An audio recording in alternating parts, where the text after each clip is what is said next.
Welcome to Shri Shri food. Ganesh Chaturthi આવી રહી છે તો આપણે ગણપતિ બાપા માટે મોદક બનાવીશું. આ મોદક બનાવવામાં બિલકુલ ટાઈમ નથી લાગતો, ફટાફટ બનાવીને તૈયાર કરી શકાય છે. તો આપણે ગણપતિ બાપા માટે ફટાફટ પ્રસાદ કરી શકાય તેવા આ મોદક છે. તો તેના માટે અહીંયા મેં 1 કપ કોપરાનું છીણ લીધેલું છે, 1 કપ દૂધ, 1/4 કપ ખાંડ, 60 ગ્રામ માવો અને જરૂર પ્રમાણે પિસ્તા. સૌથી પહેલા આપણે એક કઢાઈ લઈશું, તેની અંદર 1 કપ દૂધ નાખીશું,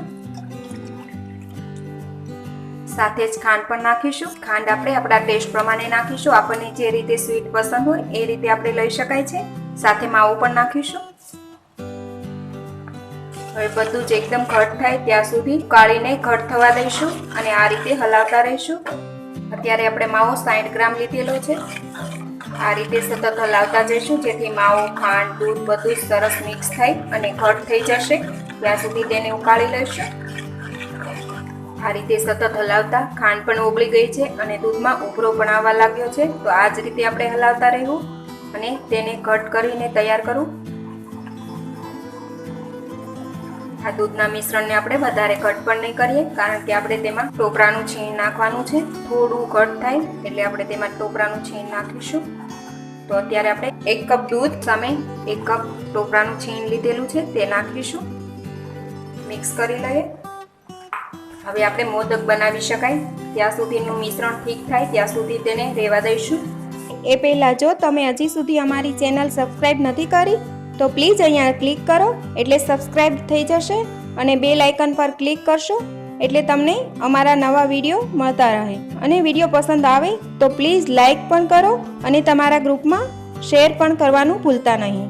હવે આપણે લાડુ બનાવી શકાય તેવું મિશ્રણ તૈયાર છે, નીચે ઉતારી લઈએ.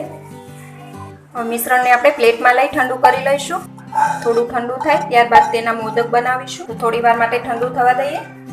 હવે આ કોકોનટ મિશ્રણ ઠંડુ થઈ ગયું છે તો હવે મોદક બનાવીશું. તો તેના માટે આ મોલ્ડ લીધેલું છે મોદકનું, તેમાં આપણે ભરીશું. આ રીતે બંને સાઈડ મિશ્રણ ભરીને તૈયાર કરીશું અને પેક કરી દઈએ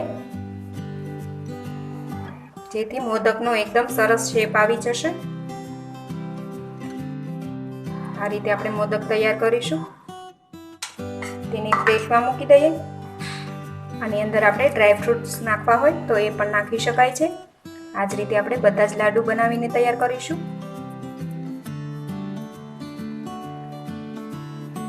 હવે તેને પિસ્તાથી ગાર્નિશ કરી દઈએ. તો તૈયાર છે આપણા કોકોનટ મોદક.